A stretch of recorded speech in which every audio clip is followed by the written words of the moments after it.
جراح العتيق الكرة معه يرسلها أمامية ومحاولة للعنزي. محمد العنزي يتقدم يلعبها، الكرة تتخلص ترجع مرة ثانية لصالح منتخب الكويت. هذا هو الآن يتدخل. أوه جول!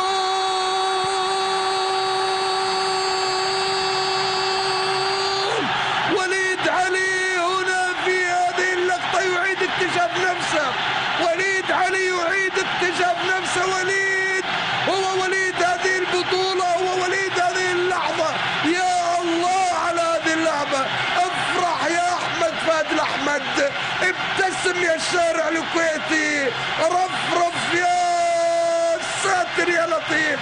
تتخلص إصرار عجيب وتركيز غريب ورغبة في التسجيل. وليد هو القادم المنطلق بقوة، صاحب العزيمة والإصرار، قدرات بالشمال، عزيمة على طول وتفكير، جرأة في التسديد وجرأة في القرار، والعزيمة والإصرار تأتي بقدم وليد الشمال.